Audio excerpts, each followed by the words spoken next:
कोई अब्रह्म का सेवन कर रहा है प्रमोद चौधरी जी, और हम कह रहे हैं परम पूजनी। सोचिए, विचार करें, आचार्य कौन कह रहे हैं पूजनी कौन और परम पूजनी कौन? जो अनंत और सिद्ध हैं, चौधरी धीरेन्द्र जी, जो अनंत और सिद्ध हैं, जिन्होंने वीतराग अवस्था 13वें 14वें गुण स्थान को प्राप्त कर चुके हैं, वो हमारे लिए परम पूजनी है। और जो आचार्य उपाध्याय साधु हैं, वो हमारे पूजनी। अब इसके अलावा माननीय होंगे, सम्माननीय होंगे, वंदनीय होंगे, लेकिन परम पूजनी नहीं हो सकते। इसीलिए पूजनी और परम पूजनी शब्द सिर्फ और सिर्फ निर्धनों के लिए उपयोग में आता है। इसलिए आचार्य कुंद देव हमें बता रहे हैं, यहाँ पर हमें पूज के बारे में बता रहे हैं। हमारे यहाँ वीतरागता ही पूज है। क्या कहा? जोर से बोलो खुशबू। वीतरागता ही पूज है। हल्का सा भी कपड़े का एक रेशा अगर शरीर से टच हो गया दीपक, तो अपूजनीय हो गया। क्या हो गया? अपूजनीय हो गया। वो पूजनी को प्राप्त नहीं हो सकता। इसलिए महानुभाव उनकी ही स्तुति और उनका ही गुणगान करना चाहिए जो परम वीतराग है। कौन है? महावीर भैया। अच्छा बैग लिया ना, मजबूत तरीका, बैग फटा जाएगा, इतना आएगा, संभाले नहीं संभलेगा, स्टॉक भी खत्म हो जाएगा, क्योंकि मां सरस्वती आज कंठ में विराजमान है। मैं कह रहा था कि उन्हीं की उपासना की जाती है, उन्हीं के अर्घ चढ़ाए जाते हैं, उन्हीं की अष्टक से पूजन होती है और उन्हीं का गुणगान होता है जो परम वीतरागी बन चुके हैं। इसका फल भी आचार्यों ने एक लाइन में लिख दिया। जो नित्य प्रतिदिन भगवान वीतराग की पूजा करते हैं, जो भगवान का अभिषेक करते हैं, जो उनका दर्शन करते हैं, जो उनका जाप करते हैं, चाहे 5 मिनट क्यों ना करें देवेंद्र भाई, चाहे 5 मिनट क्यों ना करें, उनके जीवन में छोटे मोटे उपसर्ग विनोदी जीवन भर नहीं आते, जीवन में कभी नहीं आते। आचार्य कहते हैं 7 प्रकार का भय होता है, वो भय भी क्या हो जाता है? निर्भय हो जाता है। आप मुझसे कहोगे डबरा में चतुर्मास करना है, मैं निर्भय होकर कर रहा हूं, मेरे अंदर कोई डर नहीं। अनिल जी टाटा, मेरे अंदर कोई भय नहीं, मेरे अंदर कोई राग नहीं, मेरे अंदर कोई द्वेष नहीं, क्योंकि मेरा काम वीतराग अवस्था को आगे बढ़ाना है। क्या करना है? वीतराग अवस्था को, रागियों को आगे नहीं बढ़ाना। इसलिए मेरे अंदर कोई डर नहीं, क्योंकि मैं सुबह और शाम दोपहर 3 टाइम भगवान का स्मरण करके बैठता हूँ, 3 टाइम समाहित करता हूँ, 3-4 टाइम चौथे करता हूँ, प्रतिमण करता हूँ। इसलिए मेरे अंदर हल्का सा भी भय नहीं। आप लोग मुझे एक स्कूल में छोड़कर आ गए थे, नाम बताओ कौन सा? Bhim valley, green valley, purple valley, वहां छोड़कर आ गए। और हमारे नीलेश जैन ब्लैक डायमंड मेरे कान में कह रहा, 4-5 लड़के रुक जाए यहीं पर। मैंने कहा क्यों? आपकी सुरक्षा के लिए। मैंने कहा मेरे पास क्या गहना है, मेरे पास क्या सोना चांदी है, क्या है? अगर कोई ले भी जाएगा तो एक पीछे कमंडली को ले जाएगा, अगर ले भी जाएगा तो बाजार में इसको कोई खरीदने वाला नहीं मिलेगा। ये ऐसा डिपार्टमेंट है, इसको खरीदा नहीं जा सकता, इसको देख करके प्रणाम किया जाता। अगर कोई ले भी जाएगा तो लोग कहेंगे पागल है, कपड़े में पीछे कमंडल, तुरंत पकड़ लेगा, तुरंत पूछेगा कहाँ से लाए, किसका है। महात्मा चोर को पकड़ना नहीं पड़ेगा, वकील साहब तुरंत पकड़ में आ जाएगा। इसीलिए हमें क्या डर? मैं कहा तुम जाओ, मैं आराम से सो जाऊंगा। 4 घंटे की नींद लेना है, 3 बजे उठ करके बैठ जाना है, 5 बजे तुम आ जाओगे, चले जाओगे। और 4 घंटे के लिए भी अगर 4 लड़कों को मैं अपने बगल में सुला दूंगा तो सोएंगे कम, गाना रात भर गाएंगे। अरे मच्छर काट, अरे यार दर्द दे रहा है, अरे नींद नहीं आ रही, तकिया नहीं, अरे प्यास लग रही, भूख लग रही है। तो रात के मेरे अगल बगल बढ़नाएं अगर गलत चलेंगी तो मेरे मन में भी गलत बात बढ़ना है। हम 2 साधु निर्भीक होकर के सोते हैं, उठते हैं, बैठते हैं, साधना करते हैं, इसलिए क्योंकि हमारे हृदय में अनंत भगवान है। हमारे हृदय में अलग भगवान है। इसलिए भरे जंगल, प्रमोद जी सिलवानी, आपके बाड़ी बरेली के पास बहुत बड़ा 70 किलोमीटर का जंगल है। आसपास कोई समाज नहीं है।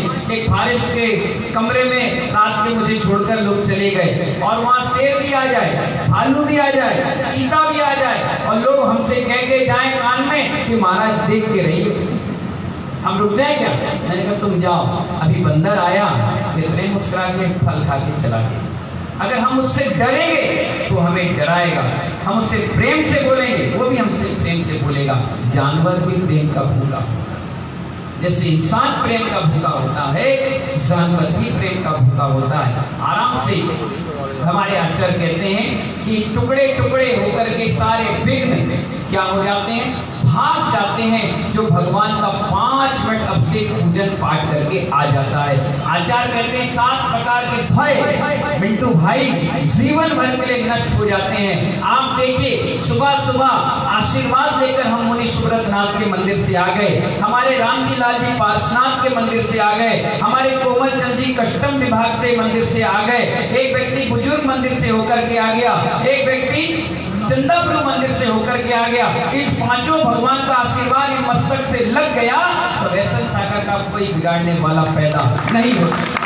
कुछ करेंगे हम, जब किसी को बुरा सोचते नहीं है तो हमारे साथ कभी बुरा होता नहीं। अच्छी सोच, अच्छे विचार ऊंचाइयों पर ले जाते हैं। बुरे लोगों के पास तो पत्नी और बच्चे भी बैठना पसंद नहीं, वो भी कहते हैं पापा बहुत क्रोधी हैं, गुस्से हैं, हम इनके पास नहीं बैठेंगे। और वही बच्चा जिसने जन्म दिया उसके पास नहीं बैठेगा, लेकिन पड़ोसी के अंकल की गोदी में बैठकर बैठेगा। क्योंकि अच्छे विचारों से हम आगे बढ़ते हैं। हमारे अंदर भगवान के दर्शन करने मात्र से समता के भाव आ जाते हैं। कैलाश से क्या आ जाते हैं? अगर कोई व्यक्ति मंदिर नहीं जाता है और उसका कोई काम बिगड़ जाए तो असफलता में जीवन जिएगा, परिणाम खराब करेगा बंटी भाई। और जब मंदिर से होकर के आएगा तो कहेगा कोई बात नहीं, छोड़। मंडी जाते हो विनोद और 100 किलो की बोरी में से 1 किलो अनाज गिर जाए तो यहाँ से प्रोचल से जब आप जाते हो तो उससे पल्लेदार को चिल्लाते नहीं हो, तूने 1 किलो नुकसान कर दिया। क्यों? क्योंकि तुम्हारे समता के परिणाम यहाँ से गए। उसने कहा फौजी गिर गया, बोले कोई बात नहीं, अगली बार से। ये मंदिर जाने के परिणाम, शांत परिणाम होते हैं। आचार्य कहते हैं कि कोई भी उपसर्ग भी अगर आपके ऊपर आएगा और अभिषेक पूजन पाठ मंत्र क्रिया करके अगर आप गए हो तो आपको कभी जीवन में वो उपसर्ग सताएगा नहीं, मुस्कुराते हुए निकल जाएगा।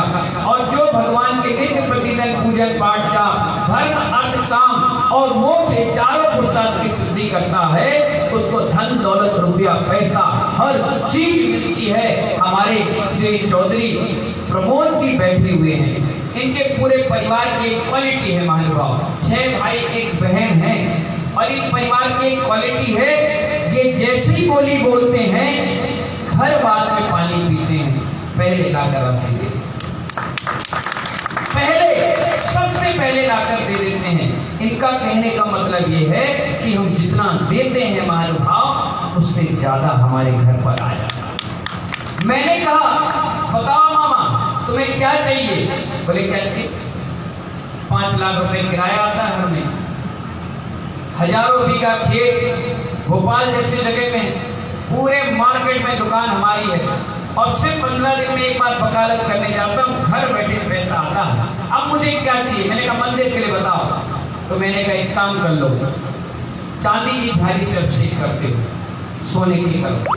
बोले आप बोलो। मैंने कहा सुनो, इतना सारा गोल्ड पहनते हो, एक हाथ निकालो। बोले लो। शुरुआत की 700 ग्राम की सोने की झाली क्षमावाणी तक आ गई। शुरुआत अच्छी हुई ना, देने वाला दे रहा है और करने वाला कर रहा है। और प्रमोद जी की खासियत थी महानुभाव, जैसे इसने बोला फिर 5 भाई पीछे नहीं रहे। उन्होंने कहा 5 ग्राम 10 ग्राम 50 ग्राम 10 ग्राम 20 ग्राम, फिर पूरा परिवार, फिर जितने रिश्तेदार, जितनी समाज, बड़े हक से जब अध्यक्ष खुद दिल खोल कर देता है ना तो समाज भी देने में तैयार रहता है। इसके बाद जब 10 लक्षण पर हुआ, मैंने कहा बताओ मामा क्या चाहिए? बोले झाड़ी आ गई। अब आप देख लो, मैंने कहा मेरा जन्म दिवस आ रहा है 12 तारीख। बोले हाँ मनाएंगे बहुत जोरदार तरीके से। मैंने कहा नहीं, टेंट माई काम धाम से अच्छा है कुछ ऐसी मानव सेवा करो कि मेरे मरने के बाद भी तुम्हें अपने भांजे का नाम याद रहे। बोले क्या? मैंने कहा आपके यहाँ 100-200 लोग पर डे आते हैं बाहर से पढ़ाई लिखाई करने वाले, रुकने वाले। 100-200 रुपए में आप कमरा उनको रिसीव करवा देते हो, ये भोजन नहीं कर पाते, ये आलू प्याज खाते हैं, आप क्यों ना जैन पद्धति से इनको भोजन कराओ। बोले ठीक है। 60-70 लाख रुपए तुरंत इकट्ठा करवाए और महानुभाव वैष्णव सागर भोजनालय में 40 रुपए में भोजन करवाए। मैंने कहा कोई गरीब परिवार। बोले क्यों? अच्छे रतलाम के हलवाई आएंगे, जैसे हम घी खाते हैं ऐसे लोगों को भी खिलाएं। 40 रुपए में भोजन करा रहे हैं, कंटिन्यू चल रहा हुआ भोजनशाला। यहाँ तक कि जैन नगर में 500 परिवार है महानुभाव। ऐसी भी स्थिति बनती है जहाँ लेडीज को काम नहीं करना पड़ता है, तब वो जैन परिवार भी वहाँ बैठकर सुख और शांति से शाकाहारी बिल्कुल सिस्टम के साथ भोजन करते हैं। एक दिन मैं फिर कोर्ट में बैठा, मैंने बताओ क्या चाहिए? बोले भाइयों को दिया जाता है कि लिया जाता है? मैंने कहा लिया जाता है। यहाँ उल्टा पद्धति, बताओ क्या चाहिए? बोले कुछ नहीं, सब हो गया, आपकी दुआ से सब ठीक है। मैंने कहा इस मंदिर में धर्मशाला हो गई, संत भवन हो गया, भोजनशाला हो गई, औषधि हो गई, शास्त्र दान के लिए इतना बड़ा आपने म्यूजियम बनाकर तैयार कर दिया, नंदीश्वर हो गया, इतना बड़ा बिल्डिंग आपने खड़ी कर दी, सब हो गया। यहाँ पर एक कमी है। बोले क्या? मैंने कहा चांदी का रथ नहीं है। बोले ठीक है, 108-150 किलो चांदी कहाँ से आएगी? बोले चिंता नहीं करो, अपन बैठे जैसे तुम सेठ ऐसे अपन भी सेठ, चिंता नहीं करो। और बोलना प्रारंभ किया। बोले 2 किलो, 2 किलो दांत में चिपक के। बोले 4 किलो। बोले रुको, घर से गए, थाली में रखकर चांदी की सिल्लियां ला कर दे दी। बोले लो महाराज जी, इस विधान में यही उपलब्धि होना चाहिए। और देखते देखते सारे परिवार से 80-90 किलो चांदी इकट्ठी हो गई। अब मैं बोल कर आया कि जल्दी 108 का आंकड़ा पार करो तो मैं आकर उस रथ यात्रा की शुरुआत। इसलिए तो देखो वो क्या कह रहे हैं, भोपाल में 5 साल की सरकार चलती है, आपने तो अभी 1 ही साल पूरा किया। और जिस दिन मैं गया आज तक प्रमोद चौधरी रोए नहीं, लेकिन मुझे देखकर रोने लगे। मैंने कहा क्यों रोने लगे? बोले इतने दिनों बाद मिलेगी, 5 महीने के चतुर्मास में, 4 महीने के चतुर्मास में 2.5 महीने तो तुम घूमने निकल गए, और 2.5 महीने दिए भी, अंतिम दिन हमारे घर में आना, चाहे कुछ हो जाए। मतलब चिंता नहीं करो, हो जाएगा। और अंतिम दिन, अंतिम आहार भोपाल में इन्हीं के यहाँ से लेकर के आया, चांदी के बड़े बड़े कलश। बोले क्या स्टील में लेते हो? चांदी में लो, अच्छे से लो, बढ़िया लो, खुश रहो। और बोले क्या सूखी सुखाई रोटी खाते हो? रोटी में घी नहीं, घी में रोटी होना चाहिए, ढंग से खाओ पियो। मैंने कहा मामा मेरा क्या? अरे मीठा खाओ, शरीफा खाओ, रसगुल्ले खाओ। हम तो 4, हमें शुगर है लेकिन हम तो 4-5 रोज चमका लें और भगवान का नाम लेते हैं, पूजा पाठ करते हैं। ऐसे हमारे प्रमोद चौधरी जी यहाँ आए हुए हैं। मैंने आपको बताया जो नित्य प्रतिदिन पूजा पाठ करेगा उसका दिल भी ऐसे बड़ा हो जाता है, खूब खुश हो जाता है। मेरे से आप कहोगे कि किसी व्यक्ति को खिलाओ तो मैं मुट्ठा भर के खिलाता हूँ और देता भी मुट्ठा भर के हूँ। कलश में मैं आपसे कहूँगा कि इसमें द्रव डालो, तो आपके द्रव डालने से भाव पता चल जाएगा कि आपका दिल कितना बड़ा है। जब चौके में आहार लेते हैं ना तो पीछे से हमारे शुक्ला जी को कहना पड़ता भर के दो। हम डर रहे थे, डर नहीं रहे थे, तुम्हारे भाव पता चल रहे थे तुम कितनी कंजूसी से आहार देते हो और भर भर के दोगे। महावीर भैया बैग भी छोटा पड़ जाए, भर भर के मिलेगा। इसलिए महानुभाव मैं कभी किसी से कोई चीज मांगता नहीं हूँ, मैं देने पर विश्वास रखता हूँ। जितना मैं भगवान के नाम पर देता चला जाता हूँ उससे कहीं ज्यादा हमें मिलता चला। बात कहने की होती है और बरसने की चीजें चालू होती है। आचार्य भगवान इतनी अच्छी बात हमें बता रहे हैं, सब तरह के पुण्य का बंध भगवान के दर्शन पूजन पाठ से हो जाता है, पापों का क्षय भी भगवान के दर्शन पूजन पाठ से हो जाता है, आत्मा के विशुद्ध परिणाम भी मंदिर जाने से बन जाते हैं। सतत जीवन भर भगवान जिनेन्द्र के प्रति पूज का भाव रखकर अगर पूजा पाठ जो करते हैं वो इस संसार के सारे सुख को भोग करके मोक्ष जैसे सुख को प्राप्त करते हैं। यह बात धवला और बिल्लोर परग्नी जैसे ग्रंथों में स्पष्ट बड़े बड़े महान आचार्यों ने लिख दी कि जो भगवान के दर्शन पूजन पाठ कर लेते हैं उनके जीवन में कोई विघ्न बाधा नहीं आती, बिल्कुल भाग जाती है। इसीलिए महानुभाव आप सभी को 20 मिनट का एपिसोड समाप्ति पर, क्योंकि अब 10 बज रहे हैं और हमें भी अपने आगे के काम के लिए जाना है। बहुत सारे अतिथि ट्रेन की ट्रेन, गाड़ियों की गाड़ी भर करके अभी आने वाले हैं, उनकी तैयारी में आपको लगना है। अगर मैं आपको बैठाए रखूँगा तो आप तो बैठ जाओगे, लेकिन काम भी बैठ जाएगा। अलग अलग तैयारियों के साथ आपको लगना है। अभी आहारचर्या होगी। जो ध्वजारोहण करता है वो 11 बजे राइट टाइम पंडित जी के पास पहुंच जाए। पंडित जी आ चुके हैं, अपनी तैयारी में लगे हैं। स्थिर लग्न में पूजा प्रारंभ हो जाएगी और 12 बजे उसका ध्वजारोहण प्रारंभ, और 12:05 पर मैं मंच पर पहुंच जाऊंगा। आगे की क्रिया अपन बढ़ा देंगे और सभी भक्तों को बहुत बहुत आशीर्वाद है। गुरु पूर्णिमा 3 तारीख को थी, लेकिन अब रास्ते में थे, इसलिए चतुर्मास में वो कार्यक्रम नहीं हो पाया। इसीलिए आज संडे पर गुरु पूर्णिमा का भी कार्यक्रम रखा गया है। हमारी माताएं ऐसी सुंदर सुंदर द्रव्य सजाकर लाई हैं। हमारे निर्देश भैया कहाँ गए? ये द्रव्य आपको संभालना है। 9 और आएंगी, ये आप ही को रखना है, आप ही से मांगी जाएगी 12 बजे, इसलिए संभाल के आप रखना, ठीक है ना? इधर उधर घूमना नहीं चाहिए, टाइम से तैयार रहना। जिन जिन महानुभाव को जो जो व्यवस्थाएं दी गई हैं वो उस व्यवस्थाओं में अपने टीम वर्क के साथ काम करें। किसी प्रकार का कोई तू में नहीं, लंबी आवाज, ऊंची आवाज में कोई बातचीत नहीं। अगर किसी से गुस्सा भी होना है